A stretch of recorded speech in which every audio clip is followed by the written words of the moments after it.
আসসালামু আলাইকুম। গণমাধ্যমের প্রিয় সাংবাদিক ভাই বোনেরা, আপনারা নিশ্চয়ই অবগত রয়েছেন যে সম্প্রতি প্রবাসী কল্যাণ এবং বিদেশি কর্মসংস্থান বিষয়ক মন্ত্রণালয়ের মাননীয় মন্ত্রী জনাব আরিফুল হক চৌধুরী সহ আমি কিছু আগে মালয়েশিয়া খুব সংক্ষিপ্ত একটি সফরে গিয়েছিলাম। সেখানে যাওয়ার মূল উদ্দেশ্য ছিল আমাদের গত প্রায় 2 বছর ধরে বন্ধ থাকা শ্রম বাজার কীভাবে উন্মুক্ত করা যায় সেগুলো নিয়ে মালয়েশিয়ার সর্বোচ্চ পর্যায়ের নীতি নির্ধারকদের সাথে আলাপ আলোচনা করা। আমরা মালয়েশিয়ার মাননীয় প্রধানমন্ত্রী দাতু সেরি আনোয়ার ইব্রাহিমের সাথে কথা বলেছি। তিনি অত্যন্ত আন্তরিকতার সাথে বাংলাদেশের অবস্থান শুনেছেন এবং সেখানে ওনাদের আন্তঃমন্ত্রণালয়ের অনেক প্রতিনিধি ছিলেন। আমরা সেখানে বাংলাদেশের শ্রম বাজার উন্মুক্ত করবার জন্য ওনার সহযোগিতা চেয়েছি। তিনি নির্দেশনা দিয়েছেন যত দ্রুত সম্ভব বাংলাদেশে যেন বিদেশে বিশেষত মালয়েশিয়ার জনশক্তি রপ্তানিকে সহজতর করে আবার পুনরায় চালু করা সম্ভব হয়।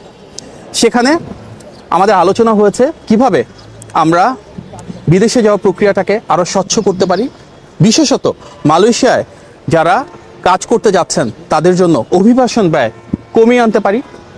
ওনাদের একটি বিশেষ পরিকল্পনা রয়েছে টেকনোলজি নির্ভর এবং আর্টিফিশিয়াল ইন্টেলিজেন্সের ব্যবহারের মাধ্যমে নতুন প্ল্যাটফর্ম তৈরি করা, যার মাধ্যমে ওনারা শুধু বাংলাদেশ না বিশ্বের প্রতিটি দেশ থেকে শ্রমিক নিয়ে যাবেন তাদের দেশে। যেহেতু এটা শুধু বাংলাদেশ না সব দেশের সাথে সম্পর্কিত মালয়েশিয়ার একটি সিদ্ধান্ত, সেখানে আমরা বলেছি আমাদের মূল উদ্দেশ্য এর মাধ্যমে যেন বাংলাদেশ থেকে স্বচ্ছ প্রক্রিয়ায় স্বল্প খরচে শ্রমিকরা বিদেশে যেতে পারেন সেটি যেন ওনারা নিশ্চিত করেন। মালয়েশিয়ার মাননীয় প্রধানমন্ত্রীর নির্দেশনায় এবং আমাদের বাংলাদেশের মাননীয় প্রধানমন্ত্রী গণমানুষের নেতা জনাব তারেক রহমানের অনুমতিক্রমে প্রথমবারের মতন বাংলাদেশ এবং মালয়েশিয়ার দ্বিপাক্ষিক একটি যৌথ বিবৃতি আপনারা নিশ্চয়ই দেখেছেন যা ইতিমধ্যে প্রকাশিত হয়েছে। সেখানে বাংলাদেশের অবস্থান থেকে আমাদের যা বক্তব্য সেগুলো যেমন প্রতিফলিত হয়েছে, মালয়েশিয়ার অবস্থান উঠে এসেছে। তবে এই যৌথ বিবৃতি আমাদের জন্য একটা বড় ব্রেক থ্রু, যেখানে স্বচ্ছ প্রক্রিয়ায় কীভাবে অভিবাসন ব্যয় কমিয়ে আনা যায় সেক্ষেত্রে দুই দেশের সহযোগিতা এবং পারস্পরিক সিদ্ধান্তের প্রতিফলন ঘটেছে। আমাদের মাননীয় প্রধানমন্ত্রী জনাব তারেক রহমান মালয়েশিয়ার প্রধানমন্ত্রী দাতু সেরি আনোয়ার ইব্রাহিমের সাথে আলোচনার জন্য একটি চিঠি দিয়েছিলেন। তার প্রেক্ষিতে তিনি মাননীয় প্রধানমন্ত্রী জনাব তারেক রহমানকে আন্তরিকভাবে অভিনন্দন জানিয়েছেন।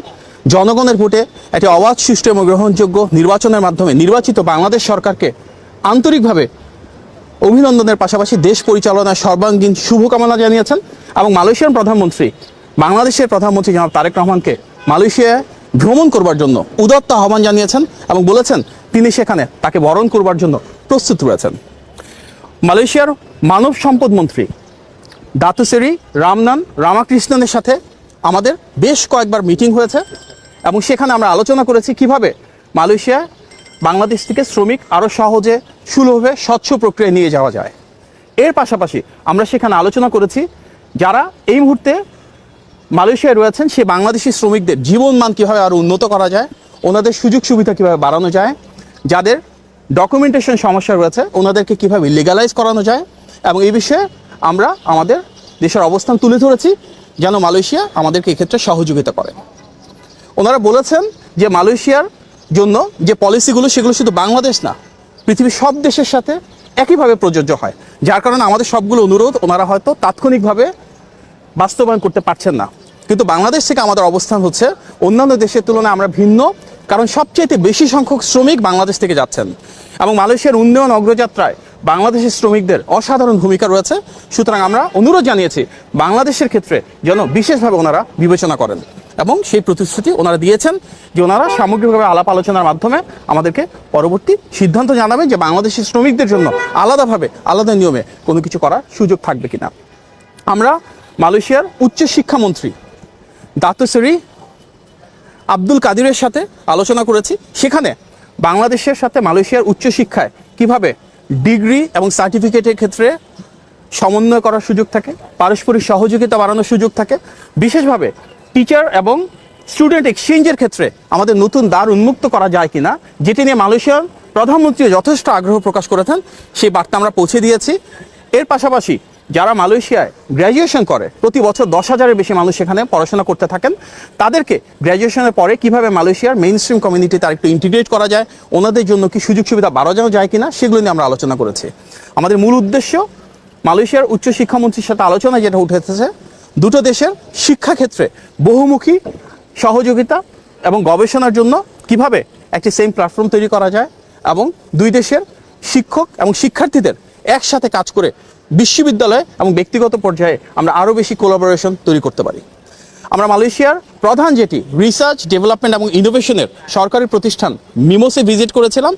সেখানকার যিনি সিইও দাতো সুরির সাথে ওনার টিম সহ আলোচনা করেছি যে বাংলাদেশে কিভাবে আমরা মালয়েশিয়াতে গড়ে ওঠা টেকনোলজিক্যাল যে ইকোসিস্টেম রয়েছে তার আলোকে আমাদের দেশেও বিভিন্ন বিশ্ববিদ্যালয় এবং উৎপাদনমুখী এবং উদ্ভাবনী যেসব ব্যবসায়িক প্রতিষ্ঠান রয়েছে তাদের সংযোগ তৈরি করতে পারি। বিশেষত মালয়েশিয়া থেকে আগ্রহ জানানো হয়েছে আমাদের semiconductor, artificial intelligence, robotics, modern যে টেকনোলজিক্যাল টুলস এবং সাবজেক্টস রয়েছে এগুলো যদি আমরা আমাদের এডুকেশন কারিকুলামে ইন্ট্রোডিউস করি সেক্ষেত্রে ওনারা আমাদেরকে কারিগরি এবং কারিকুলাম রিলেটেড সহযোগিতা করবেন ইনশাল্লাহ। আমরা আমাদের 3 দিনের এই স্বল্প সফরে মালয়েশিয়ার সর্বোচ্চ পর্যায় পর্যন্ত বেশ কিছু দ্বিপাক্ষিক বৈঠকে অংশগ্রহণ করেছি। একটি বার্তা খুব সুস্পষ্ট, আমরা জনগণের ক্ষমতায়নের দল হিসেবে একটি অবাধ, সুষ্ঠু এবং নিরপেক্ষ নির্বাচনের মাধ্যমে রাষ্ট্র পরিচালনা এসে মাননীয় প্রধানমন্ত্রী জনাব তারেক রহমানের যে প্রধান লক্ষ্য স্বচ্ছ প্রক্রিয়ায় অভিবাসন ব্যয় কমিয়ে কত দ্রুত কত বেশি সংখ্যক মানুষ বিদেশে কাজ করতে পারবেন, জনশক্তি রপ্তানি করতে পারবো, সেটি ছিল আমাদের মূল প্রাধান্য। এবং মালয়েশিয়া সরকারও বলেছেন আমরা যেভাবে ওনাদের সাথে এই প্রক্রিয়া অনুসরণ করেছি এবং যেভাবে গুরুত্ব আরোপ করেছি ব্যয় কমানোর জন্য, এর আগে তেমন কোনো সরকার এতটা চাপ প্রদান করেনি।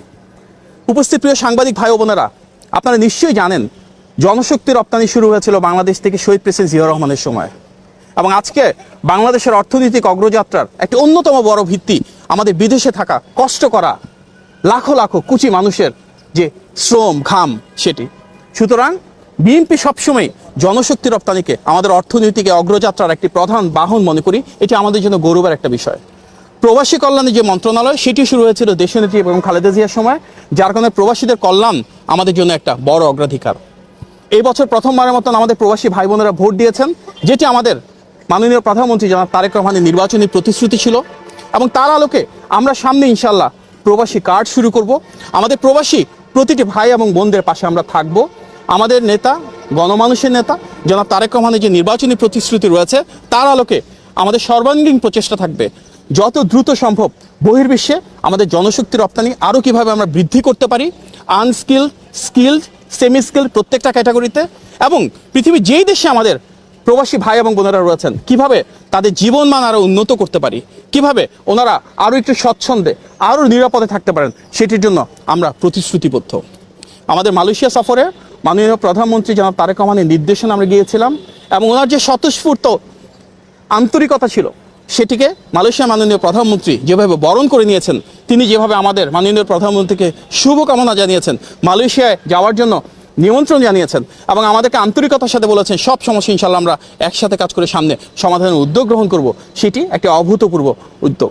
আপনার সবাইকে আন্তরিকভাবে ধন্যবাদ। আসসালামু আলাইকুম।